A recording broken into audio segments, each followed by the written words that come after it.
का आपा खोए, ऐसी बानी बोलिए मन का आपा खोए, और इनको शीतल करे, और इनको शीतल करे, आप शीतल होए कबीरा, आप शीतल हो। बड़ा हुआ तो क्या हुआ, जैसे पेड़ खजूर, बड़ा हुआ तो क्या हुआ, जैसे पेड़ खजूर, पंथी को छाया नहीं, पंथी को छाया नहीं, फल लागे अति दूर कबीरा, फल लागे अति दूर। खड़ा कबीरा चौक पर मांगे सबकी खैर, खड़ा कबीरा चौक पर मांगे सबकी खैर, ना काबू से दोस्ती, ना काबू से दोस्ती, ना काबू से बैर कबीरा, ना काबू से भारत माता की, भारत माता की। बहुत बहुत शुक्रिया, बहुत बहुत शुक्रिया, थैंक यू सो मच। बातचीत के सिलसिले को एक बार फिर से शुरू करने के लिए मैं कैनॉट प्लेस में हाजिर हूं। जिनको कल खबर नहीं हुई तो उनको आज खबर हो गई, और आज खबर ये कि वापस शो में यहां पे मौजूद हूं।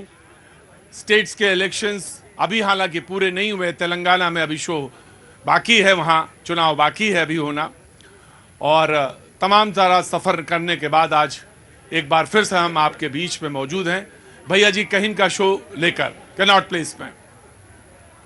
तमाम लोगों से बातचीत शुरू करेंगे, मेहमानों से हम तारुफ भी कराएंगे। जो लोग आज पहली बार शो में आए हैं उनका भी बहुत बहुत स्वागत करता हूं मैं। कहां से आना हूं भैया? सर जहांगीरपुरी से आए हम। हाँ, बहुत दूर है ये तो, बर्फ गिर गई होगी जहां गिर गई है। बर्फ गिरी है रास्ते में, बड़ी मुश्किल से। एक ही कैमरा चल रहा वही काफी है, हम कंफ्यूज हो जाते, इधर वाले में बात करें या उधर वाले में बात करें। जरूर जरूर बात करेंगे। एक ही गर्दन है, एक ही गर्दन है, चाहे इधर कर लो चाहे उधर कर लो। एक बार चुपचाप खड़े रहना। मैं तुम आई लव यू। बहुत सारी बातें हैं जो मुझे आज आपसे करनी है। सबसे पहले मैं बात जहां करना चाहता हूं उत्तरकाशी की, जहां 41 मजदूर फंसे हुए हैं डिफरेंट स्टेट्स के। रेस्क्यू ऑपरेशंस चल रहा है और इस रेस्क्यू ऑपरेशन में तमाम सारे लोग लगे हुए हैं। बहुत गंभीरता के साथ उनकी जिंदगियों को लेकर हम सारे लोग दुआ करते हैं, ईश्वर से प्रार्थना करते हैं, ऊपर वाले से प्रार्थना करते हैं कि वो जल्द से जल्द बाहर आए। और ऐसी उम्मीद बंधी है, वो रोशनी की किरण अब दिख रही है कि वो 3-4 घंटे बाद खुली हवा में ऊपर बाहर होंगे। ये अपने आप में एक चमत्कार है। रेस्क्यू ऑपरेशंस में जो लगे हैं उनको बहुत सारा साधुवाद, और जो लगातार इस पूरी प्रक्रिया में जुड़े हुए हैं उन सबको, हम सारे लोगों को। जी अमित जी, क्या हुआ? जी जी सर, आज पूरा देश उत्तरकाशी के 41 मजदूरों के साथ खड़ा है। 17 दिनों से भारत सरकार की तमाम एजेंसियां, इंटरनेशनल लोग लगे हुए हैं कि उनको बचाया जाए, लेकिन कांग्रेस पार्टी का ये ट्वीट देखिए। इन्हें चिंता है सर कि कांग्रेस पार्टी को चिंता ये नहीं है कि 41 मजदूर बाहर आ जाए, इनको चिंता है कि वहां मोदी का फोटो ना लग जाए। अरे आपकी चिंता ये होनी चाहिए कि हमारे स्वयंसेवकों की जरूरत है, आपका हमारे कार्यकर्ताओं की जरूरत है, मोदी जी ले वो सुबह ट्वीट मैंने भी देखा, और वो ट्वीट ये था कि हरी झंडी के साथ प्रधानमंत्री। मुझे इस पे कहना भी, मुझे भी कहना है कि जिंदगी बहुत महत्वपूर्ण है, और वो बाहर आए वो ज्यादा महत्वपूर्ण चीज है। लेकिन क्योंकि अमित आपने बोल दिया, इसलिए मैं कांग्रेस के प्रभात जी भी हो सकते हैं इक्वली। प्रभात जी, आपको मौका मिलेगा रिस्पॉन्ड करने का। बस मैं बड़ा सिंपल बात बोलूंगा। उड़ीसा के अंदर जब ट्रेन दुर्घटना हुई, दुर्भाग्यपूर्ण दोनों है, वहां भी दुर्भाग्यपूर्ण घटना हुई, यहां भी हुई, तो हमारे देश के रेल मंत्री वहां खड़े होकर के जो भाषण दे रहे थे, जिस ढंग से जयकारे लगा रहे थे, क्या वो मानवता को शर्मसार करता हुआ नहीं दिख रहा था? क्या गजब सी बात है, अजीब सी, रुको भाई रुको, अजीब सा स्थिति है। जब मणिपुर की बात होती है तो राजस्थान की बात होने लगती है, जब एक दुर्घटना की बात होती है तो दूसरा। मानव जीवन ज्यादा महत्वपूर्ण है कि राजनीति के पत्ते। मुझे यह समझ में नहीं आया कि अगर कोई रेस्क्यू ऑपरेशन चल रहा है तो उसमें कोई राजनीति होनी चाहिए। क्योंकि राजनीति करते हैं इसलिए उनको बताना पड़ता है। सर, जो लोग भोपाल गैस त्रासदी मेडरसन को भगाने में मदद कर रहे थे वो मानवता की बात करते हैं। अरे 17,000 गांव में बिजली नहीं थी, मोदी पहुंचाएगा, अपना फोटो लगाएगा। महिलाओं को शौचालय नहीं था, मोदी देगा, अपना फोटो लगाएगा। आपको किसने रोका था?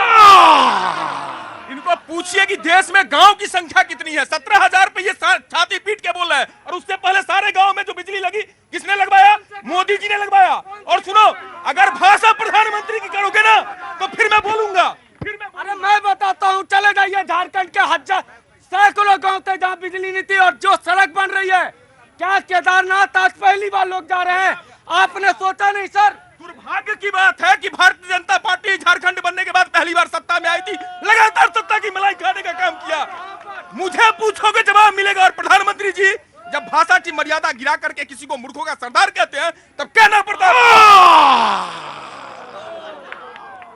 प्रधानमंत्री जी जब कहते हैं, आज इस पर भी एक बात आया और राहुल गांधी जी ने कहते कहते यार कह दिया, और उधर से MIM के कहा कि यार का मतलब क्या होता, उन्होंने भी समझा दिया। बहरहाल मैं ना तो भाषा की मर्यादा पे कोई लेक्चर दे रहा हूं, आप सारे लोगों को मालूम है इस शो की क्या मर्यादा है। इसमें जरा सा रत्ती भर भी दाएं बाएं हुआ वो माइक आपका वहां से हटा। मैं आपकी बात, अमित आपकी बात पे इस बात को कहता हूं कि कोई भी बात हो जिसमें मानव जीवन जहां है वो सबसे महत्वपूर्ण है। और आज तो सबसे बड़ी बात यह है कि राहुल गांधी जी ने ऑटो वाला बन गए, और ऑटो वाले से उन्होंने वो शुरुआत तेलंगाना में, तो कितना अच्छा सा सीन था, मुझे देख के बड़ा अच्छा लगा कि वो ऑटो वाले बने और ऑटो का कपड़े पहने ऑटो वालों के। तुम क्या खड़े हो गए? मैं बोलूंगा सर, आज उन्हें ऑटो वालों की याद आ रही थी। जब तक सत्ता में थे उन्हें ऑटो वालों की याद नहीं आ रही थी। 2011 में ऑटो वाले सचिवालय पर धरना दिए थे, लाठी से मरवाया था, यही कांग्रेस पार्टी की सरकार थी। शीला दीक्षित जी मुख्यमंत्री थी, अजय माकन जी दिल्ली प्रदेश के। ये कांग्रेस पार्टी को केजरीवाल ने नहीं हटाया है, ये ऑटो वालों ने करके।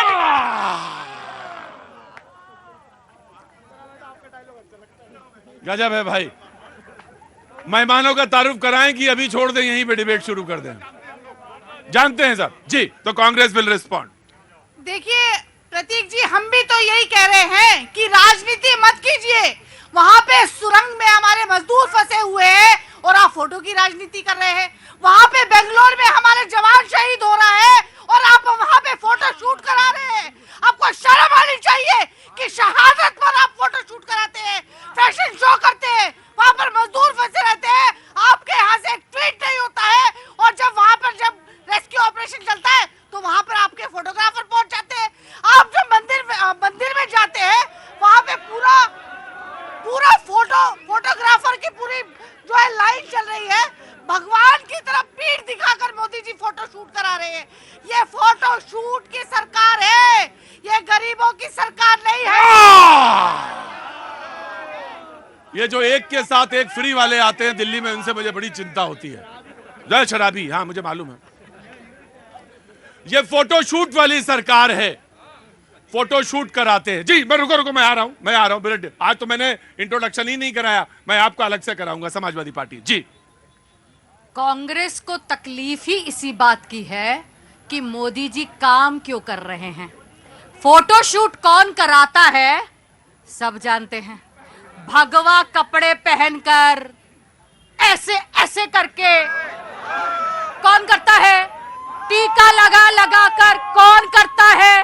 हाँ, अचानक से जिनका, ये तो पी चिदम्बरम जी ने भी मैंने सुना इंस्टाग्राम में, और अच्छी तरह से उन्होंने बताया कि सोनिया गांधी ने इटालियन पासपोर्ट के लिए और Italian birth certificate Priyanka Gandhi और राहुल गांधी का बनाकर बाहर भेजा था इटली में। तो मैं पूछती हूँ कांग्रेस से, अब चुनवी हिंदू कौन है? कौन कहां से आ रहा है? अब कश्मीर के अंदर बाइक चल रही है। कहां से चल रहे हो आप कहां से? क्या हुआ भैया? बिल्कुल भी मजा नहीं आया सर इनकी बात पे, मैम की तो। जनता खड़ी है यहाँ पे मजा के लिए, वहां पार्टियों की जान निकली जा रही है। हलक में जवान फंस गई है, लोगों ने प्राण तक लग रहा कि निकल जाएंगे या बचेंगे, और वहां मजा नहीं आया। मैं just give me a second, just give me. अब जनता के पैसे का और जनता की मेहनत का पार्टी मजा ले रही है, तो ये जनता पार्टी का मजा नहीं ले सकती। जब जनता के पैसे का मजा पार्टियां ले रहे, कोई कुछ दिए दे रहा है, कोई कुछ दिए दे रहा है, तो ये तो जनता है, ये भी मजा ले सकती है। ठंडी लग जाएगी? ठंड नहीं लग रही सर। नहीं लग रही। कहां से आना हुआ? जमशेदपुर झारखंड। जमशेदपुर से आए जी। मैंने मुझे एक शायद आपका रिस्पॉन्स था, आपका मैं भूल गया, आपका रिस्पॉन्स था। हाँ। बहुत दुख की बात है जो लोग यहाँ पर खड़े होते हैं वो चक्कलस के लिए खड़े हैं, और मुझे इसी बात से, इस बात पे हमदर्दी है उन लोगों के लिए कि जब कोई पॉलिटिकल पार्टी, आपका ही भारत आज विश्व में लोकप्रिय है, आपका ही मोदी आज विश्व में लोकप्रिय है, 4 ट्रिलियन इकोनॉमी के साथ खड़ा है, मोदी योगी आज इस देश को यहाँ पर खड़ा करके रखे हैं। आज कश्मीर की बात कर लो, आज कांग्रेस के टाइम पर कश्मीर कहाँ खड़ा था?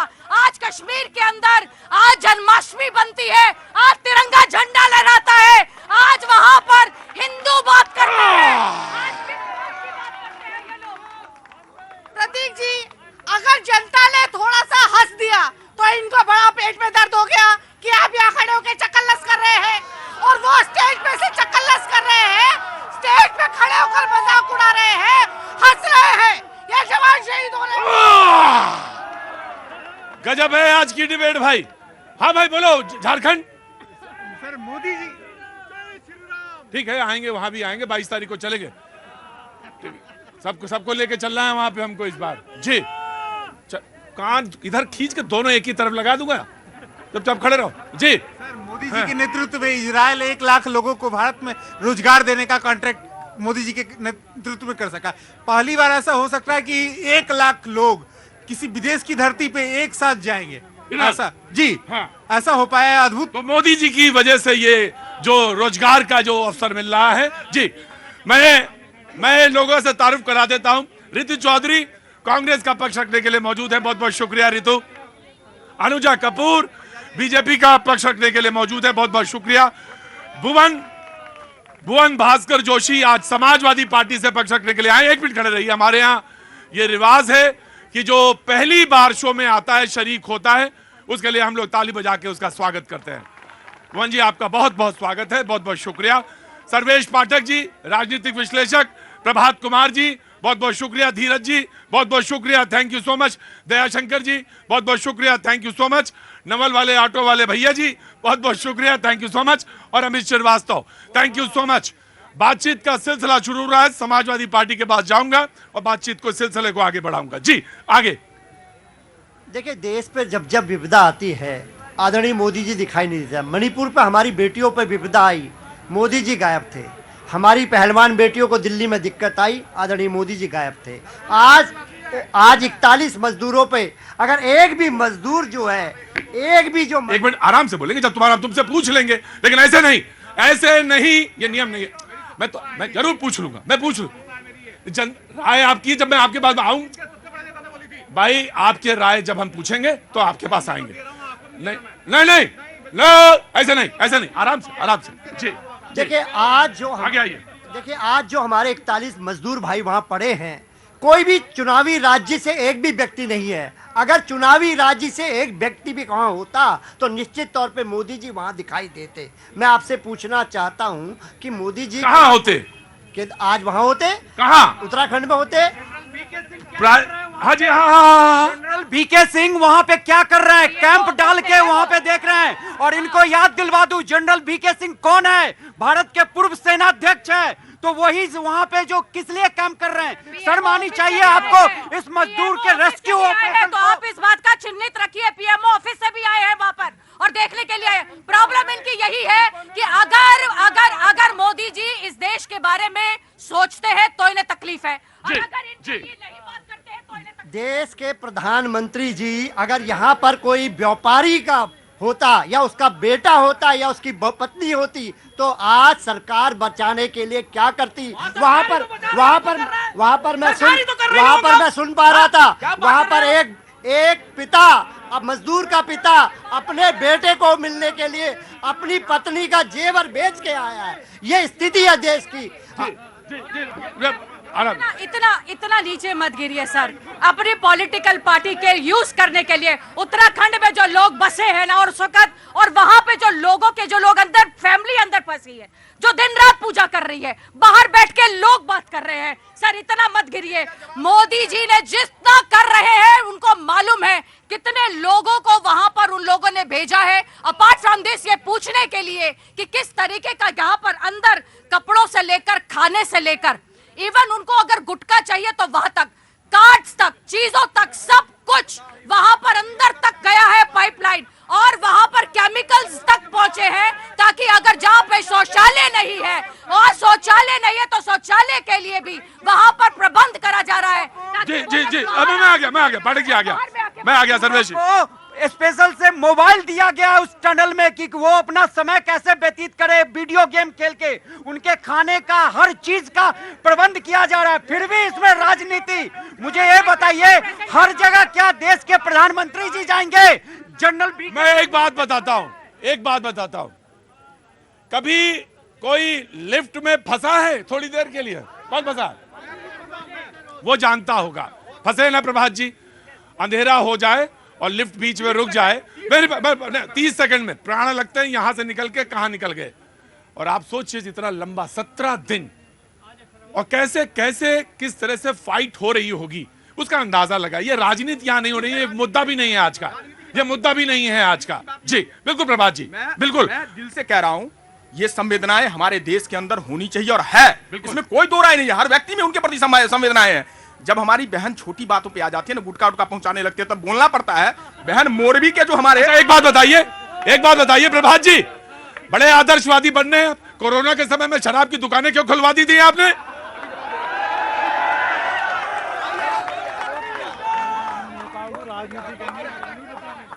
वो बहुत ज्यादा चिंतन और बहुत ज्यादा राजनीति ना समझाया करिए। वो क्यों है इस तर्क को समझने। इनके अंदर दर्द हो रहा है। जो मोरबी में मरे थे उनके प्रति इनकी संवेदनाएं कहां है?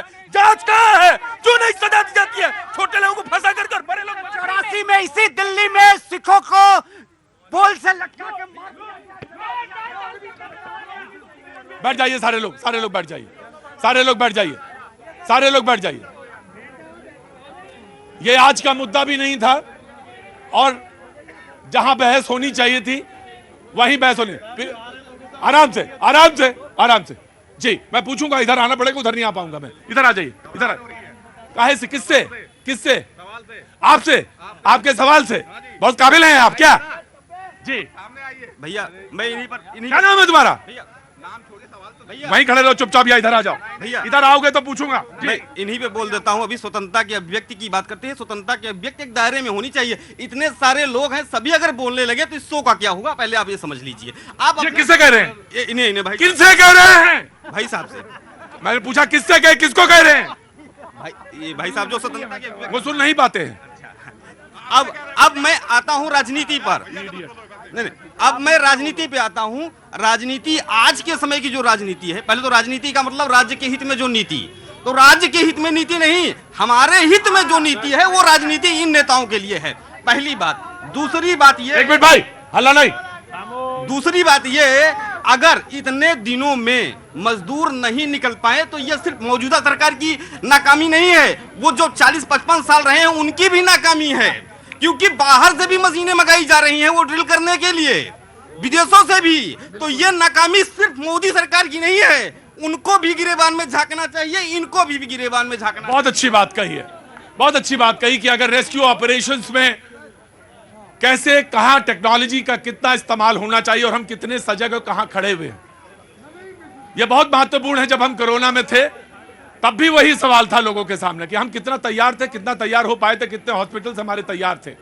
यह भी एक बहुत महत्वपूर्ण बिंदु था। जी, मैं मुद्दे पे लौटता हूं और जहां से बात शुरू की थी तेलंगाना से। जी प्रतीक जी, पहले तो मैं जो अभी डिस्कशन चल रहा है उसके बारे में बता दूं जी। कि हमारे मजदूर जो है सुरंग में फंसे हैं, मोदी जी फोटो शूट करा रहे हैं। पुलवामा में जवान शहीद होते हैं, मोदी जी फोटो शूट कराते हैं। मणिपुर में बेटियों को नंगा घुमाया जा रहा है, मोदी जी फोटो शूट करा रहे हैं। भाग क्यों गए थे? जब मणिपुर की डिबेट चालू हुई थी पार्लियामेंट में, तो भागे क्यों थे? क्यों नहीं आए थे बात करने के लिए? आज कांग्रेस यहाँ खड़े होकर बात करने लग गई। आई थी ना डिबेट, स्पेशल सेशन के लिए बात करी थी ना हम लोगों ने। क्यों नहीं आए थे तुम लोग बात करने?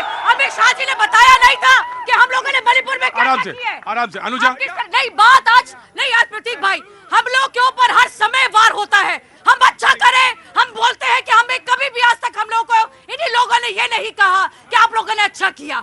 मोदी जी ने हर समय 9 साल तक एक बारी छुट्टी नहीं ली, एक बार उन्होंने नहीं किया। आज ये बात कहते हैं, अरे इनके कांग्रेस के, अरे अशोक गहलोत सोनिया गांधी और राहुल गांधी की फोटो लगाने तक नहीं पहचानते। अशोक गहलोत कहता है मैं हूं जो हूं। अशोक गहलोत कहता नहीं, अशोक गहलोत कहते। मैंने हमेशा ये बात कही कि चाहे वो मुख्यमंत्री हो और चाहे प्रधानमंत्री, मर्यादा, डिसिप्लिन और शब्दों के साथ कोई हेरफेर नहीं होगा। जी प्रतीक जी, हमें तो घसीट के लाना पड़ा मोदी जी को पार्लियामेंट में अविश्वास का प्रस्ताव लेकर। वो तो आ ही नहीं रहे थे, मणिपुर पर बात नहीं कर और रहे आप अंदर नहीं थे। 18 सेकंड केवल उन्होंने। वो आ नहीं रहे थे, ये अंदर नहीं थे, बाहर थे। मोदी जी को ये घसीट कर रही है। मोदी जी को संसद में जनता ने घसीट कर बैठाई है, आप नहीं है।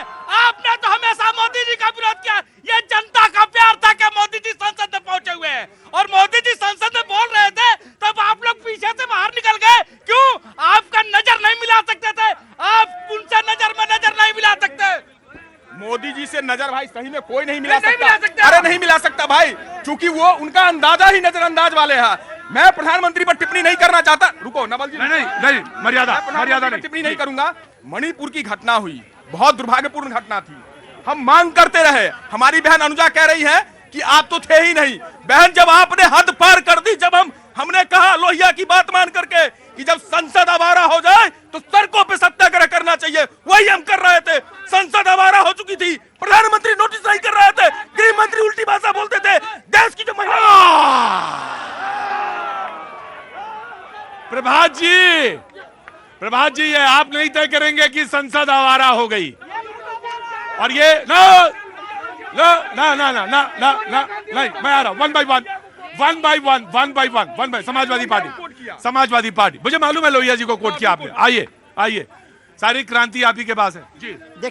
देखिए कितना बड़ा विषय है कि हमारी जब बेटियां हैं उनको जब जब भारत के प्रधानमंत्री की आवश्यकता होती है, प्रधानमंत्री नजर थे। मैं आपको बताना चाहता हूं कि पूरे विपक्ष के लोगों को अविश्वास प्रस्ताव क्यों लाना पड़ा। क्या माननीय प्रधानमंत्री जो बार बार में पूरे देश विश्व में घूमते हैं, क्या अपने घर से 5 किलोमीटर संसद आने के लिए? जी मैं जनता की तरफ से। जी बोलो।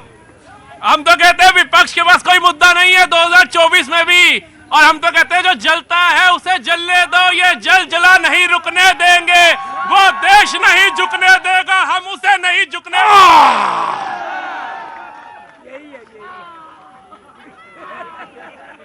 क्या नाम है तुम्हारा? राहुल, क्या काम करते हो बेटा? Property dealer.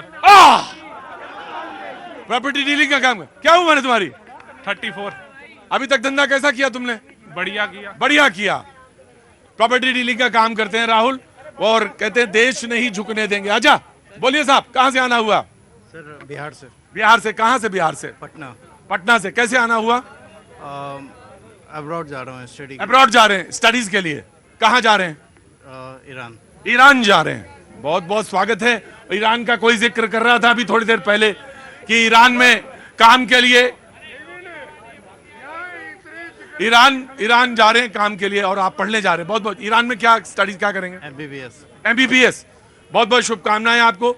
इस मुल्क में जरूर लौटना, क्योंकि आप लोगों को जो MBBS पढ़ के आए हैं उनकी सख्त जरूरत है इस देश में। कुछ कहना चाहते हैं? जी सर मैं एक मिनट प्लीज, साइलेंस। उनको छोड़ दो, तुम वो एक के साथ एक फ्री हैं, छोड़ो जी। सर मैं कहना ये चाह रहा हूँ ना कि ये धर्म की राजनीति और ये सब राजनीति से हम लोग कब उठेंगे।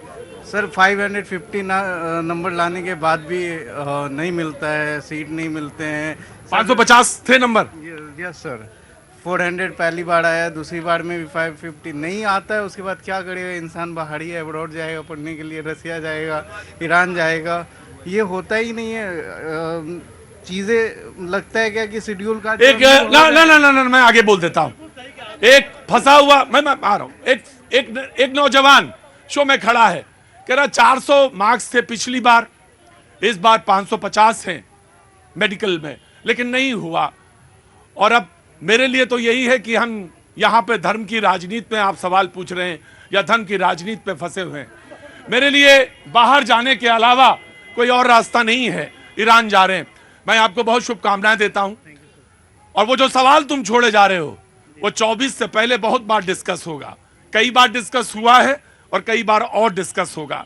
इतना आसान नहीं है वो, लेकिन हाँ, संविधान में हमने कुछ गारंटी दी और जिनको दी उनको दी, पूरी तरह से दी, शिद्दत के साथ दी जी। लेकिन हाँ, बातचीत जरूर हो सकती है। लोकतंत्र का मतलब ये होता है कि स्वस्थ बातचीत हर मुद्दे पर होनी चाहिए। पाठक जी बहुत धैर्य के साथ जी बोलिए। धीरज जी, 2003 से माननीय प्रधानमंत्री जी को जब से कांग्रेस ने बदनाम कर रही है और तब से आज तक हमारे देश का विकास हुआ है, ऐसा हमारा मानना है। जितना वो जब से मुख्यमंत्री का शपथ लिए तब से कांग्रेस उनके पीछे पड़ी हुई है और आज तक जितना माननीय प्रधानमंत्री जी को विपक्ष ने परेशान किया उतना हमारे देश की तरक्की हुई है। अच्छा रुको एक मिनट, वो बहुत देर से हाथ खड़े कर रहे हैं। ना ना ना ना, मैं उनके बाद जाऊंगा ना, उनके बाद जाऊंगा मैं।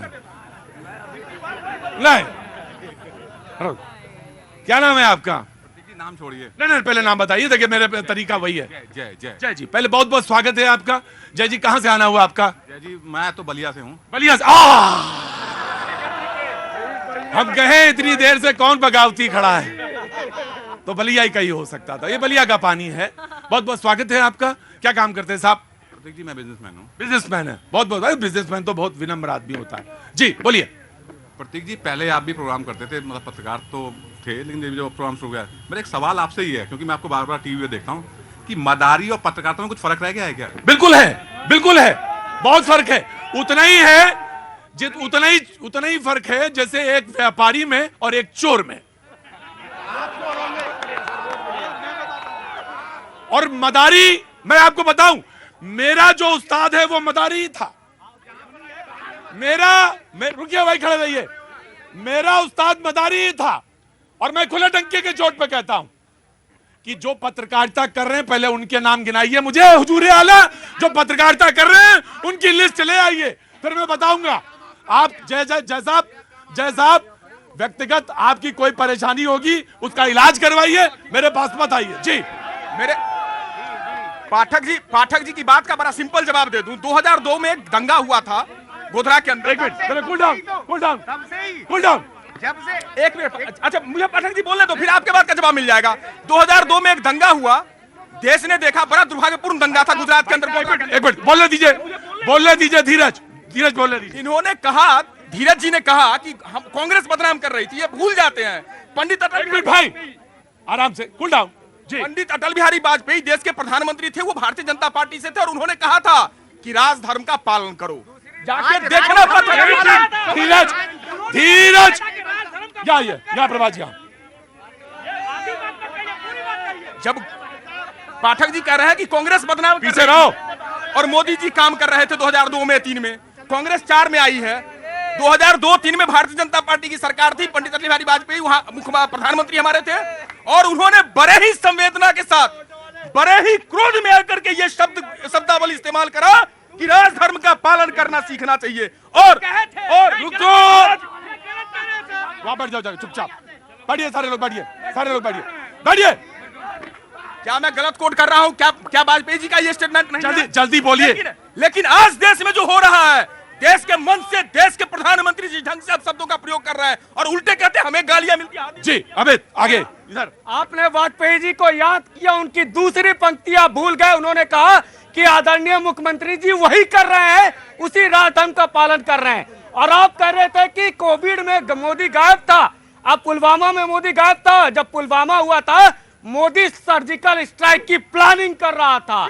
जब कोविड हुआ था तो मोदी वैक्सीन के, लेकिन 26 से 11 में जब मुंबई में कसाब घूम रहा था, आप ये प्लानिंग कर रहे थे कि बीजेपी को फायदा ना हो जाए, मुस्लिम वोट नाराज ना हो जाए, ओबामा की किताब पढ़ लेना। और आप कहते हो कि मोदी 17 दिनों जी, क्या नाम है साहब आपका?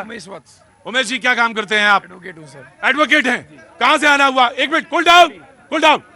कहाँ से आना हुआ? दिल्ली से। दिल्ली से हैं जी, बहुत अच्छी बात है, बोलिए। अमित जी के उस पे एक सवाल हो रहे हैं। जी जी, अमित जी ने जो भी बोला उसी अरे भाई सुन तो लो।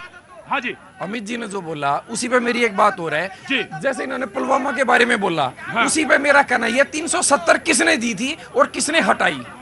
370 किसने दी थी देश को और हटाई किसने? हटाई किसने? दलितों को आरक्षण छीनने के लिए 370 लगाया था इन लोगों ने।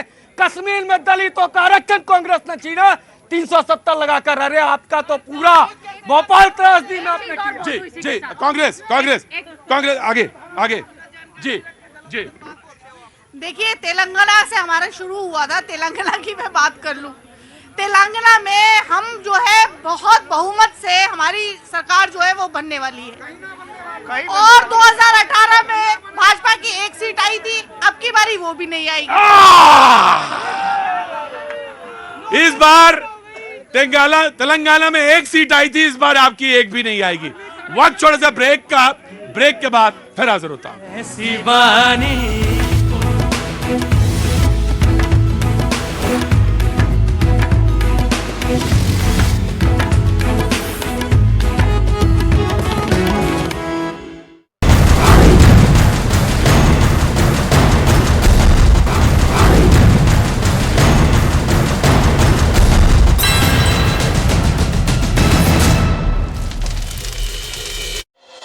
के भीतर एक एक करके एक ट्रुप बनाया जा रहा है। एनडीआरएफ और एसडीआरएफ की ज्वाइंट ऑपरेशन की ये घड़ी अब नजदीक आई थी और ये उन्हें ब्रीफ किया गया था एनडीआरएफ एसडीआरएफ के जवानों को साथ में, और ये एक पहली टुकड़ी भीतर जाती हुई हम देख पा रहे हैं।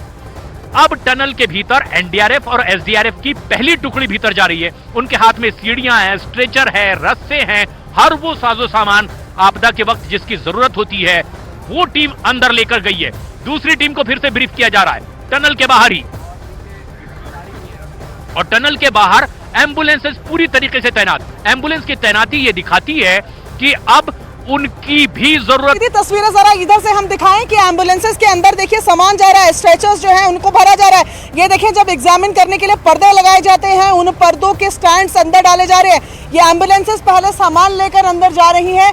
वहां पर क्या कुछ जरूरत हो सकती है, क्योंकि ये समझना होगा कि ये तमाम लोग 17 दिनों से टनल के अंदर हैं। टनल के अंदर का टेम्परेचर बाहर के टेम्परेचर में बहुत फर्क होता है। उनका प्रारंभिक उपचार पैरामेडिकल की टीम वही करेंगी, देखेंगी कि उन्हें कहाँ क्या उनकी स्थिति है, क्या उनको तुरंत बाहर निकालना है या उनको स्टेबलाइज होने का टाइम वहां पर देना है। तो वो पूरी तैयारियां हो, देख रहे हैं आप, एक एक करके जो पर्दों के जो स्टैंड्स है वो यहाँ पर जा रहे हैं और डॉक्टर्स की टीम भी यहाँ पर तैयार है। सबसे पहले जो मजदूरों को बाहर लेकर आया जाएगा, माना यही जा रहा है कि अंदर और बाहर के टेम्परेचर में बहुत ज्यादा फर्क है। 10 डिग्री के लगभग बाहर का ठंड का मौसम बना हुआ है टनल के अंदर, क्योंकि ये एक बंद जगह है, 2 किलोमीटर का एक बंद पैसेज था। तो वहां पर फिलहाल जो गर्मी है वो ज्यादा होगी अंदर बाहर की तुलना में। तो सबसे पहले इनको बाहर लेकर आया जाएगा, इनको थोड़ी देर स्टेबलाइज कराया जाएगा, ये भी उम्मीद की जा रही है, क्योंकि एक एक करके इनको बाहर खींचा जाएगा। और इसी वजह से जो हमने देखे जो पर्दों के स्टैंड हैं डॉक्टर्स के साथ, वो इस अगली एम्बुलेंसेस में भरे गए हैं। इनमें सामान डाला जा रहा है लगातार और यहाँ से इनको अंदर किया जाएगा। बड़ी खबर आपको न्यूज़ 18 इंडिया पे बता रहे हैं कि ब्रेक थ्रू हो गया है। जी हाँ, 57 मीटर की बात हो रही थी और बताया जा रहा है कि 57 मीटर तक ड्रिल हो गया है। सीधी तस्वीर आपको दिखा रहे हैं, ये देखिए एम्बुलेंसेस की प्लेसमेंट शुरू हो गई है। तकरीबन 5 एम्बुलेंसेस यहाँ नजर आ रही है, 3 एम्बुलेंसेस को पीछे की तरफ भेजा और एक एक करके देख रहे हैं आप एम्बुलेंसेस के आने का सिलसिला लगातार जारी है। ये 11वीं, 12वीं, 13वीं और साथ ही साथ 15 एम्बुलेंसेस जितनी मैं गिन पा रही हूँ, 15 एम्बुलेंसेस अभी स्पॉट पर पहुंच रही है। ये बड़ी खबर है, सोर्सेस के हवाले से ब्रेक थ्रू मिल गया है, यानी कि पाइप आर पार हो गया है। अभी क्या सेफ्टी के लिए और पाइप डाला जाएगा, इस पर संशय बना हुआ है, लेकिन तैयारियां देखकर ये साफ है कि ब्रेक थ्रू हो गया है। यहाँ पर आप देखिए 15 के लगभग एम्बुलेंसेस तैयार आ चुकी है, इनको प्लेस। और ये तस्वीर देखिए, ये टनल के सामने पहुंच चुकी है एम्बुलेंस, ये एम्बुलेंस। और इस वक्त की एक बेहद अहम और बड़ी खबर है, रेस्क्यू ऑपरेशन कामयाबी से पूरा जिस तरीके से ये संकेत दिखाई दे रहे हैं, खुदाई का काम कंप्लीट लगभग हो चुका है और ये एक बड़ी खबर की जो काम किया जाना था ये पूरा हो चुका है। एम्बुलेंस पहुंच चुकी है, टनल में एम्बुलेंस दाखिल होती हुई। ये तस्वीर देखिए, टनल के भीतर स्ट्रेचर पहले ही पहुंचा दिए गए थे, डॉक्टर्स पहले से मौजूद हैं, एम्बुलेंस में भी डॉक्टर्स की मौजूदगी है और ये टनल में अब ये रिवर्स गियर से एम्बुलेंस भीतर जाती हुई दिखाई दे रही है। मतलब ये कि अब वो जो काम था खुदाई का वो पूरा हो चुका है। इस वक्त की बेहद अहम और बड़ी खबर ये है कि जिस कामयाबी की उम्मीद की जा रही थी वो काम अब लगभग पूरा हो गया है और इसीलिए यहां एम्बुलेंस तैयार कर ली गई है, क्योंकि किसी भी क्षण ये आधिकारिक घोषणा की जाएगी कि ये काम पूरा हो चुका है और इसीलिए एम्बुलेंस यहां टनल के बाहर तैनात और टनल के भीतर अब एक एक कर एम्बुलेंस दाखिल होती हुई दिखाई दे रही है। जो सीधी तस्वीरें हम अपने दर्शकों को दिखा रहे हैं, यहां पर डॉक्टर्स की टीम और एम्बुलेंस के साथ टनल के भीतर दाखिल होती हुई और एक एक कर तमाम एम्बुलेंसेज अब यहां पर टनल के बाहर लाकर लगाई जा रही है। एनडीआरएफ के जवान पूरी तरीके से तैनात हैं कि अब ये रेस्क्यू ऑपरेशन अपने अंतिम चरण की ओर है। एम्बुलेंस एक एक करके जाते हुए और ये तस्वीर हम देख रहे हैं अब तक के अब एक एम्बुलेंस टनल के भीतर दाखिल हो गई थी। लगातार गाड़ियों को एम्बुलेंस को रिवर्स कर दिया गया है, यानी अब रिवर्स गियर में ये एम्बुलेंस टनल के भीतर जाएगी ताकि बगैर किसी बाधा के वो सीधे बाहर निकल सके। रास्ता एकदम साफ बना दिया गया है। एम्बुलेंसेस को जो बड़ी तादाद में है इस टनल से कुछ दूरी पर बाहर पार्क कर दी गई थी। ये 40 एम्बुलेंस एक एक करके अब टनल के नजदीक पहुंचती हुई, हालांकि यहाँ बिल्कुल उतनी जगह नहीं है, इसलिए टनल के ऊपर जहां पर की वर्टिकल ड्रिलिंग का काम जारी था जिसे रोक दिया गया है, उस रास्ते पर अब ले जाकर इन तमाम एम्बुलेंस को पार्क किया जा रहा है। लेकिन कुछ एम्बुलेंस लगातार अब टनल के पास लगा दी गई है। एक एम्बुलेंस गई है, डॉक्टर्स गए हैं, स्पेशलिस्ट अंदर गए हैं, क्योंकि सबसे ज्यादा जरूरी है उन तमाम 41 फंसे हुए मजदूरों का स्वास्थ्य और उनकी सुरक्षा। और उसी लिहाज से यहाँ पर अब ये एम्बुलेंस तैनात कर दी गई है, डॉक्टर्स की मौजूदगी है। और अब जो खबर आ रही है वो ये कि ये रेस्क्यू ऑपरेशन अपने अंतिम पड़ाव की ओर है। जिस तरह से सुरक्षा में तैनात तमाम फोर्सेस के जवानों को यहाँ पर लगा दिया गया है ताकि रास्ते में कहीं कोई बाधा ना आए। अब बस एक ऑफिशियल अनाउंसमेंट की इंतजार में है तमाम वो लोग कि ये रेस्क्यू ऑपरेशन पूरी तरह से कामयाब हो चुका है। लेकिन जो तस्वीरें हैं वो इसी ओर इशारा करती है कि आखिरकार वही हुआ जिसकी बहुत पहले दिन से इस रेस्क्यू ऑपरेशन में उम्मीद जाहिर की जा रही थी कि हमारे अपने भारत के ही रेड माइनर्स हाथों से खुदाई करने वाले वो जवान इस मिशन को कामयाब बनाएंगे। और अब वैसा ही होता दिखाई दे रहा है। ये तैनाती देखिए, ये बिल्कुल टनल के ठीक बाहर जवानों की तैनाती एक बड़ा रोल इस पूरे मिशन में, इस मिशन के अंतिम पड़ाव में भारतीय सेना के जांबाज जवान, मद्रास सैपर्स के वो जवान जो इसमें एक्सपर्ट है। प्रियंका हमारी सहयोगी, प्रियंका जो तस्वीर आप देख पा रही है, क्या कुछ खास वहां ग्राउंड लेवल पर?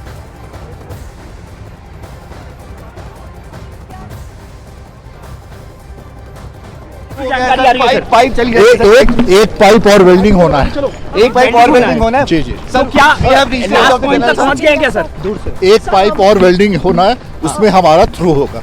How much time? नहीं ऐसे नहीं, वेल्डिंग में 1-2 घंटे लगते हैं, उसके बाद हम बता पाएंगे आपको। लेकिन सर ड्रिल हो गया लास्ट पॉइंट तक? नहीं, एक पाइप और पुश करना है ना, वेल्डिंग होके पुश करना है। हाँ लेकिन ड्रिल तो हो गया होगा sir. So sir, finally we can say कि आज जाओ यार। बड़ी खबर इस वक्त की ऑफिशियल अनाउंसमेंट ये हुई है कि लास्ट पाइप वेल्ड हो रहा है जिसे कि पुश किया जाना है। आज एक और पाइप हमें वेल्डिंग करना है, वेल्डिंग करके हम जो मक निकलेगा वो निकालेंगे और उसके बाद पुश करेंगे। ठीक है, तो इसमें और कितना लगेगा सर? समय ऐसे नहीं बता सकते। तो यहाँ पे बड़ी खबर, लगभग पूरा फासला कट गया है, पूरा रास्ता खुल चुका होगा रेड माइनर्स। और ये एक बड़ी खबर है इस वक्त की ये कि लास्ट पाइप वेल्ड होकर के पुश किया जा रहा है, यानी किसी भी वक्त ये अंतिम रास्ता पूरा कर लिया जाएगा और उन मजदूरों को सुरक्षित उस रास्ते से लाया जाएगा जहां पर हमारे रेड माइनर्स लगातार काम कर रहे थे। और एम्बुलेंस भीतर दाखिल हो चुकी है। इसका मतलब है कि यह आखिरी पाइप जो अभी ऑफिशियल अनाउंसमेंट हुई है, इस वक्त आप सुन रहे थे कि अब हम लगातार बता रहे हैं सोर्सेस के हवाले से ब्रेक थ्रू हो गया है। 57 मीटर तक वो पाइप पहुंच गया है, मजदूरों तक मलबे को आर पार करता हुआ पाइप पहुंच चुका है। ये ब्रेक थ्रू जो सबसे ज्यादा नीडेड था, आज ये जाकर पूरा हुआ है। उसकी तैयारियां जो है वो साफ तौर पर बाहर भी देखने को मिल रही है। आप देख रहे हैं कि तकरीबन 20 से 25 एम्बुलेंसेज ऑन द स्पॉट है। ये 5 एम्बुलेंसेज दिख रही हैं, एक इसके अंदर टनल के अंदर जा चुकी है, कुछ को सड़क के पीछे खड़ा किया गया है ताकि जाम जैसी स्थिति ना हो जाए। लेकिन लगातार एम्बुलेंसेज का, थोड़ी पीछे की तस्वीर मेरे कैमरा पर्सन नसीब सिंह आपको दिखाएंगे कि लगातार जो रास्ता है वो एम्बुलेंसेज एक के बाद एक एम्बुलेंसेज जो है वो लगातार आती जा रही हैं। 25 से ज्यादा एम्बुलेंसेज ऑन द स्पॉट पहुंच चुकी है। एनडीआरएफ तैनात खड़ी है, एसडीआरएफ तैनात खड़ी है, डॉक्टरों महाकोश कच्ची घानी सरसों तेल और रिफाइंड सोयाबीन ऑयल, चुनो सही। आखिरी दौर में उत्तरकाशी सुरंग रेस्क्यू ऑपरेशन, मजदूरों तक पहुंची एनडीआरएफ की टीम, किसी भी वक्त बाहर निकाले जा सकते हैं मजदूर। नीतीश सरकार ने स्कूलों में मुस्लिम पर्वों की छुट्टी बढ़ाई, हिंदू त्योहारों की छुट्टियों में कटौती, बीजेपी ने नीतीश पर लगाया तुष्टीकरण की राजनीति करने का आरोप। प्रयागराज में कंडक्टर पर हमला करने के आरोपी लारेब हाशमी के घर से एटीएस को हाफिज सईद के मिले वीडियो, आरोपी छात्र के पास से अवैध तरीके से बने मकान पर बुलडोजर चलाए जाने की तैयारी। महाकोश कच्ची घानी सरसों तेल और रिफाइंड सोयाबीन ऑयल, चुनो सही।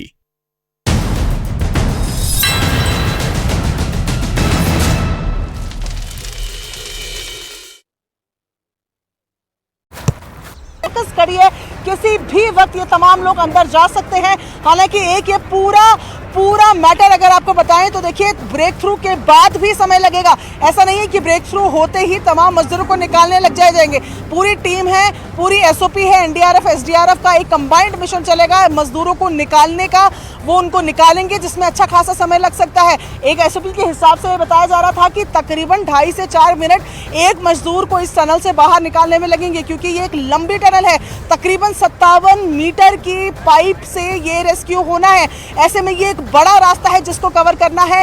एक मजदूर पर 2.5 से 4 मिनट का समय लग सकता है, यानी कि 41 मजदूर हैं। उसी हिसाब से समय को अगर कैलकुलेट किया जाए तो मजदूरों को बाहर देखने के लिए अभी इंतजार करना होगा। लेकिन ब्रेक थ्रू हो गया। सोर्सेस के हवाले से ये बड़ी खबर है कि 57 मीटर पे हम पहुंच गए हैं। वो ब्रेक थ्रू पॉइंट जिसकी हम लगातार बात कर रहे थे, उस ब्रेक थ्रू पॉइंट पे हम पहुंच गए हैं। और ये तस्वीरें साफ बता रही हैं कि अब प्रशांत, आपके पास क्या जानकारी है? ये तस्वीर दिखा रहे हैं, ये सीधी तस्वीर दिखा रहे हैं अपने दर्शकों को हम न्यूज़ 18 इंडिया पर, किस तरीके से एक मशीन जिसने कि इस रास्ते को और स्मूथ किया है वो टनल से बाहर निकलते हुए, इसके पहले एम्बुलेंस भीतर दाखिल हो चुकी है, डॉक्टर्स की उसमें मौजूदगी है, स्ट्रेचर भीतर ले जाए जा चुके हैं। और जो जानकारी है ये कि अब अपने फाइनल टच की ओर, ये इस मिशन को अपने अंतिम पड़ाव तक पहुंचाने के लिए हर एफर्ट्स लगाए गए और अब ये आधिकारिक अनाउंसमेंट का ही इंतजार किया जा रहा है। बस की ऑफिशियल अनाउंसमेंट होने वाली है कि सुरक्षित उन्हें बाहर लाया जा रहा है, लेकिन उसकी तैयारी बाहर पूरी हो चुकी है।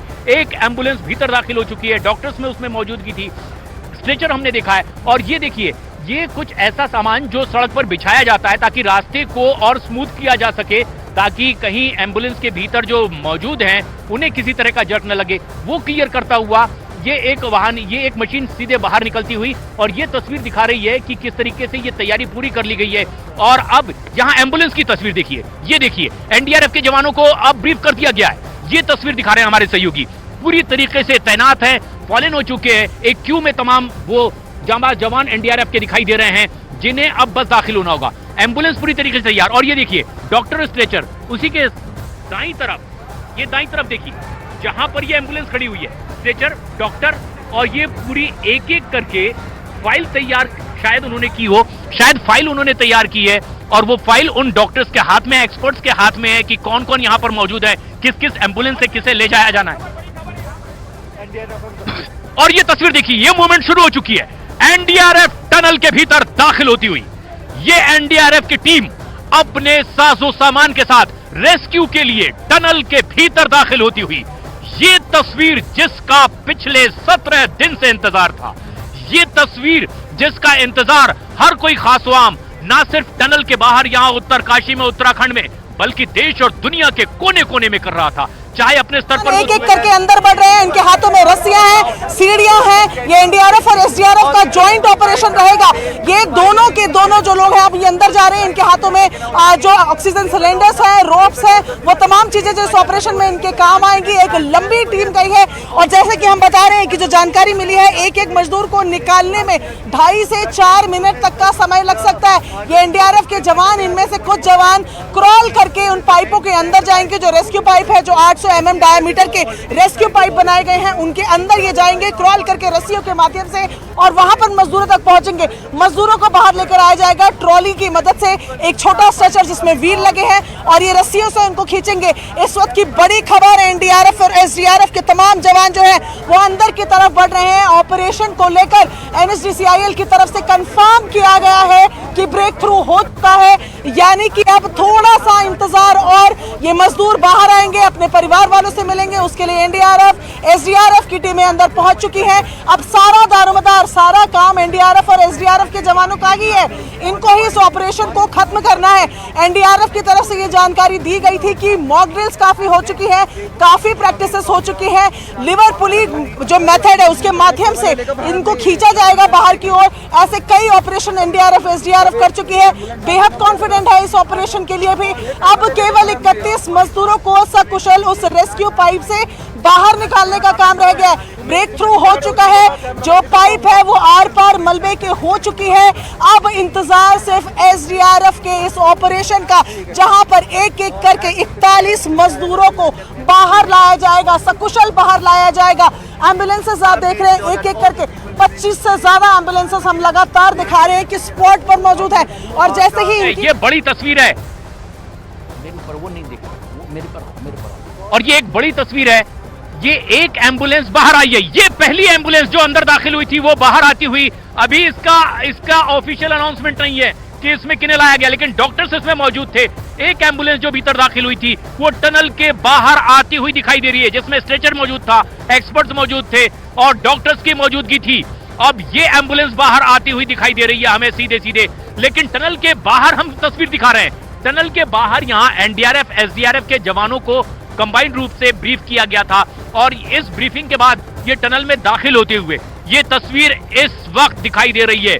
ये तस्वीर है 1 तकरीबन 43 मिनट की, जब एनडीआरएफ और एसडीआरएफ के जवान जो लगातार एक्सरसाइज कर रहे थे, मशक्कत कर रहे थे कि आखिर उनकी भूमिका का वो लम्हा कब आएगा, आखिरकार अब उनके काम का घड़ी। और ये तस्वीर देखिए, ये भीतर दाखिल होते हुए टनल के भीतर एक एक करके एक ट्रुप बनाया जा रहा है। एनडीआरएफ और एसडीआरएफ की ज्वाइंट ऑपरेशन की ये घड़ी अब नजदीक आई थी और ये उन्हें ब्रीफ किया गया था एनडीआरएफ एसडीआरएफ के जवानों को साथ में, और ये एक पहली टुकड़ी भीतर जाती हुई हम देख पा रहे हैं। अब टनल के भीतर एनडीआरएफ और एसडीआरएफ की पहली टुकड़ी भीतर जा रही है। उनके हाथ में सीढ़ियां हैं, स्ट्रेचर है, रस्से हैं, हर वो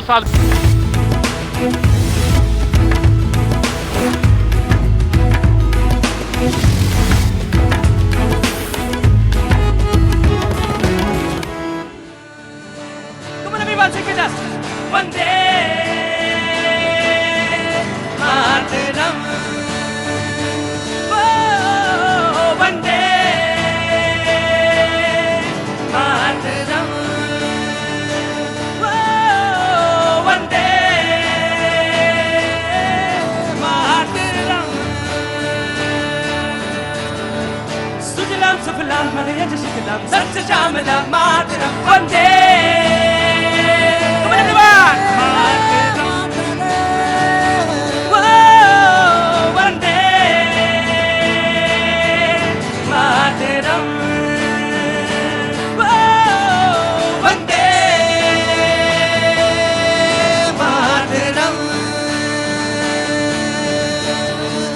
हमसे तुमसे मिलकर बना देश सारा, धर्म मजहब में यूं ना इसको बांटो, साज संस्कृति से बंधा देश सारा, एक है हम सभी, एक ही राष्ट्र है हमारा। मेरे साथ सब लोग लगेंगे, वंदे मातरम,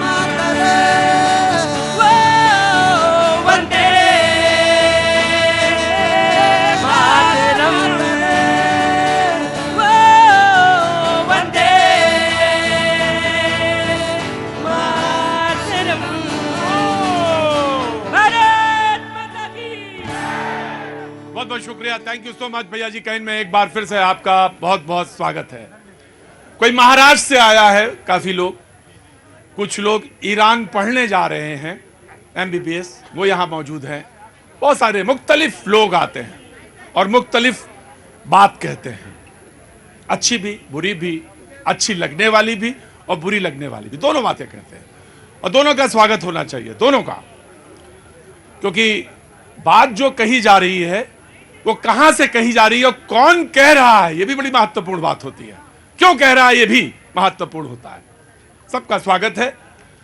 बातचीत के सिलसिले को एक बार फिर से जोड़ेंगे, लेकिन आज की जो बहस पहले हाफ में हुई, शुरू तो कुछ होना था, बात तो कुछ होनी थी, लेकिन पहुंच कहां गई ये समझ में नहीं आई बात। बहरहाल बहुत सारे लोग भैया जी कहीं के बारे में, इस शो के बारे में ये भी कहते हैं कि आपके यहां तो कोई मुद्दा ही नहीं समझ में आता, एक मुद्दा लेके चलते हैं और पता नहीं कहां से कहां तक बात पहुंच जाती है, समझ में नहीं आती कहां तक पहुंची। क्योंकि उसका कारण है कि मुख्तलिफ लोग खड़े, बहुत अलग अलग किस्म के लोग खड़े हैं। कोई इंजीनियर है, कोई स्टूडेंट है, कोई किसान है, कोई आंदोलन में आया है, तो अपनी अपनी बात कहते हैं और वो बात का सिलसिला कहीं ना कहीं जाके जुड़ जाता है। बस यही काम है। मैं सबका एक बार फिर से स्वागत करता हूं। उम्मीद करता हूं कि सेकंड हाफ में बातचीत का एक सारगर्भित तरीका निकलेगा। सबसे पहले मैं समाजवादी पार्टी को मौका देना चाहता हूं। बिल्कुल, आपको कुछ कहना है तो जरूर कह दीजिए। मैं समाजवादी पार्टी का नाम लिया वैसे। जी बोलिए। क्या कहना है आपको समाजवादी पार्टी के बारे में? उनके पास क्या है जो आप इनके बारे में बात करने वाले हैं? मैंने इनके बारे, ओहो, अरे भाई सुनिए मेरी बात। अरे अनुजा, की रिपोर्ट बताती है 98,000 करोड़ का घोटाला करके बैठे हैं। Anuja Anuja Anuja Anuja cool down. कहां पर खड़े हैं ये आप भी जानते हैं, और जो यहां पर समाजवादी पार्टी आज तक नजर नहीं आती, कहीं नजर नहीं आती ग्राउंड पर। आप जानिए और आप देखिए, अगर ऐसा होता तो योगी बाबा को बार बार सत्ता में नहीं बुलाया जाता, नहीं लेकर आती। और मैं एक बात भूल गया कि कुछ लोग पेशेंट भी होते हैं, उनके लिए ये दवा का भी काम करता है ये शो। दवा कहां तक कारगर होता है तो मुझे नहीं मालूम, लेकिन 4th स्टेज की है। मैं यहां पे मौजूद हैं और प्रोग्राम देखने आई हैं। पूरा प्रोग्राम लगभग 1-1.25 घंटे से बैठी भी हुई हैं। 4th स्टेज की हैं, सिर्फ देखने के लिए आई थी प्रोग्राम, कि आपका प्रोग्राम देख सकें। और मुझे बेहद खुशी है, बेहद खुशी है कि अगर जिंदगी में उनके कुछ क्षणों के लिए भी मैं कहीं कुछ चीज जोड़ पाता हूं या जोड़ पाता हूं या जोड़ने की कोशिश करता हूं, मेरे लिए ईश्वर के प्राप्त करने के अलावा कोई काम नहीं है। मेरे लिए ईश्वर प्राप्त होता है, बहुत ईमानदारी से। सच में मैं आपको प्रणाम करता हूं। सिर्फ इसलिए आई थी कि प्रोग्राम देख सकें। 4th स्टेज की है और वो देखना चाहती थी कि प्रोग्राम कैसे होता है और उसमें कैसे बोला। कुछ देखा होगा पहले तो अच्छा लगा होगा, तो आई होंगी, देख रही बैठी हुई हैं। आपने कहा कि समाजवादी क्या, अनुजा, विपक्ष को क्या बिल्कुल पूरा खत्म ही कर दें? भाई विपक्ष है तो, अगर है, रुकिए, नहीं हो चुका है या नहीं वो तो आप तय करते हैं, लेकिन मैं पार्टी से पूछना चाहता हूं। अरे भाई बोलने का जो नाम ही तो लिया था, वो अपनी बात तो कहेंगे ना, बात कहने दीजिए और आपके उसके बाद आप जवाब दे दीजिएगा। अब ऐसा थोड़ी ना हो जाता कि सब एक ही तरफ की सारी हिस्सेदारी हो जाएगी, ऐसा नहीं। ये लोकतंत्र है, सबको बोलने का बराबर अधिकार है। इस शो में तो कम से कम सबको बराबर का हिस्सेदारी होगी और सब बराबर का बोलेंगे। ये नहीं हो सकता कि हम ही हैं तो हम ही हम हैं और तुम ही हो तो तुम हो, ये ऐसा नहीं होगा। सारे लोग होंगे, सारे लोग बोलेंगे। मैंने नाम आपका बुलाया था, जोशी जी। हाँ हाँ, मामा देख लिया, मामा देख लिया, मामा देख लिया। हाँ हाँ, छत्तीसगढ़ से हैं? अब मामा हो, छत्तीसगढ़ से आए हो, अब दिखाए तो शिवराज सिंह चौहान रहे हो। अच्छा ठीक है, स्वागत है। हाँ स्वागत है, स्वागत है, बहुत अच्छा स्वागत है। जय हो मामा जी। जी आज हाँ हाँ, छत्तीसगढ़ में काका हैं जी। देखिए आदरणीय जो हमारी बहन है, छोटी बहन है, भारतीय जनता पार्टी की प्रवक्ता, मैं इनके दर्द को समझ रहा हूँ।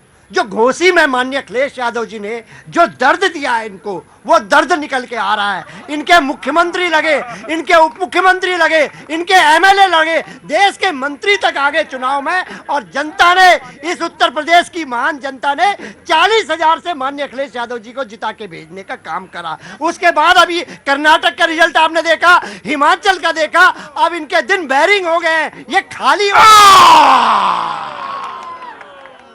समाजवादी पार्टी वाले भैया, ये बताओ कि कांग्रेस ने आपके साथ क्या किया मध्य प्रदेश में? तुम तो ये बताओ कि तुम्हारे साथ क्या क्या हुआ, ये मत दिखाओ कि क्या हुआ था वहां। जी हाँ, रुको जी, आराम से धीरन जी, आराम से। अब आप बोल सकती हैं जी। देखिए, ये तो ये अच्छी तरह से मेरा जवाब तो आप ही ने दे दिया, और बहुत खूबसूरती से तो ठीक है फिर जी। कांग्रेस मुद्दे पे लौटे, बात करें जी। देखिए, सारी जो आज की डिबेट है उसका लबो लबाब मैं आपको बता देती हूँ। राजस्थान ये हार रहे हैं। आराम से, वन बाय वन सबसे पूछूंगा जी। राजस्थान ये लोग हार रहे हैं, यानी बीजेपी। अच्छा, बीच में इन्होंने लीड लिया था, हाँ। लेकिन फिर से ये पिछड़ गए और अब जो है राजस्थान ये हार रहे। ठीक है, मध्य प्रदेश में तो मोदी जी खुद ही हराए, वहाँ पर जाकर बोले कि मामा जी का नाम ही नहीं लिया। अच्छा ठीक है, और रायपुर छत्तीसगढ़ में रमन जी को इन्होंने पहले ही बैठा दिया, तो वो तो छत्तीसगढ़ तो पहले ही हारे हुए हैं। अच्छा, तेलंगाना भी हुआ नहीं, इसलिए पूछूंगा नहीं। और हाँ जी, हाँ, छत्तीसगढ़ का अगला सीएम ओपी चौधरी है, जो कि एक कलेक्टर है। उसने आदिवासी बेल्ट सुकमा और बस्तर में एक ऐसा इंफ्रास्ट्रक्चर खड़ा किया है गरीब बच्चों के लिए, आदिवासियों के लिए, जो कि आज के वहाँ के बच्चे कलेक्टर और एसपी बनने की सपना देख रहे हैं। ठीक है, आपने नाम लिया, मैंने जी। तेलंगाना में इन्होंने वो सुनी है आपने, आमिर खान की फिल्म थी फना, तुझे अब तो जिद है खुद को मिटाना, होना है तुझ पे फना, तो अब ये केसीआर पे फना हो गए जी। Now the BJP will respond जी, प्लीज। अब आप, इन्होंने तो बता दिया, अब आपका गणना।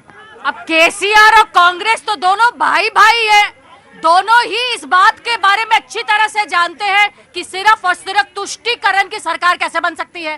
पर्टिकुलरली एक ही कम्युनिटी के लिए इन्होंने वक्फ बोर्ड से लेकर इन्होंने यहाँ तक 2000 करोड़ तक का इन्होंने सिर्फ मुसलमानों, अरे मेरे को समझ में नहीं आता, आप सिर्फ मुसलमानों के लिए बात करते हो तो पूरे भारत के लिए बात कब करते हो?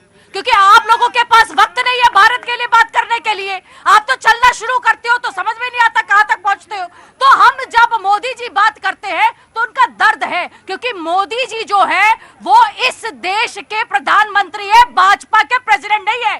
जेपी नड्डा है भाजपा के प्रेसिडेंट, तो मोदी जी जो है जो करते हैं इस भारत के लिए करते हैं। आराम से पाठक जी, सबसे पूछूंगा मैं, केवल 2 सेकंड। चलिए ही नहीं, याद तो आया कि वो प्रधानमंत्री है, भाजपा के अध्यक्ष नहीं है, लेकिन वो काम तो आज भी प्रचार मंत्री का ही कर रहे हैं, प्रधानमंत्री का नहीं कर रहे। एक बात बताइए, फिर मैं कहेंगे कि आप सवाल पूछ लेते हैं पलट के। क्या जब मनमोहन जी देश के प्रधानमंत्री थे, माननीय इंदिरा गांधी जी, माननीय राजीव जी, तो क्या वो चुनावी सभा में नहीं जाते थे क्या? No. I have given you time. Rajasthan आप इसलिए जीतेंगे कि देश में सबसे महंगा पेट्रोल राजस्थान की कांग्रेस सरकार दे रही है। आप मध्य प्रदेश इसलिए जीतेंगे क्योंकि वहाँ सबसे ज्यादा करप्शन के आरोप आप पे लगे, 7 महीने में बिजली बत्ती गायब कर दी। छत्तीसगढ़ आप इसलिए जीतेंगे कि नक्सली जो सोया हुआ था उसको आपने जगा दिया। आपको किस नाम पे वोट करेगा? तो और धार्मिक संविधान की बात करते हैं, धार्मिक रूप से मुसलमान और केवल मुसलमानों को आरक्षण देने की शुरुआत आपने की। आज तो हद हो गया। हम तो इंसान बांट रहे थे, अरे इन्होंने तो स्कूलों को बांट दिया। बिहार में कांग्रेस की सरकार उर्दू स्कूल के लिए अलग कैलेंडर, हिंदी स्कूल के लिए हिंदू बच्चों के लिए अलग कैलेंडर, हिंदुओं का मकर संक्रांति, बिहार का पर्व, तीज, जितिया, सबकी छुट्टी कैंसिल, चालुम की कैंसिल, वफे वरात की कैंसिल, सबे वरात।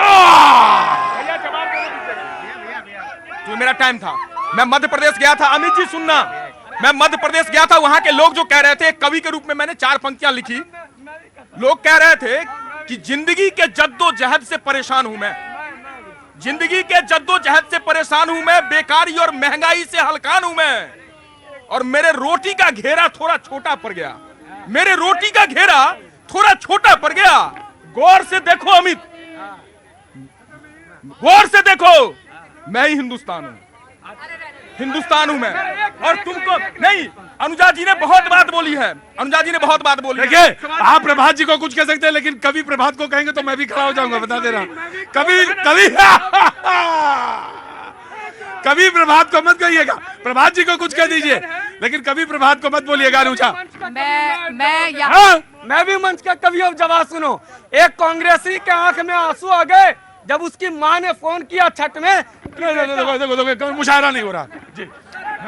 मैं पूछना चाहता हूँ भैया, बहुत सही एकदम स्तर का जवाब होना चाहिए। हाँ, स्तर से नीचे नहीं। उनकी मां ने कहा कांग्रेस के दिल्ली में बैठे कार्यकर्ता के, तुम भी बिहारी हम भी बिहारी, कहा बेटा घर आ जाओ, अब प्रधानमंत्री मोदी जी के राज में सड़क आ गई गांव में, और बहू को लेके आना तो कि शौचालय भी मोदी जी दे दिए, और बच्चों को भी लेके आना, गांव में बिजली भी मोदी जी दे दिए। वो कांग्रेसी आंख से आंसू रोते हुए कहा कि मोदी है तो मुमकिन है। नहीं, ये जंतर मंतर पर बैठी जो गजब है। अच्छा, गजब है भाई डिबेट भी। वो सही कह रहे थे भैया जो चले गए।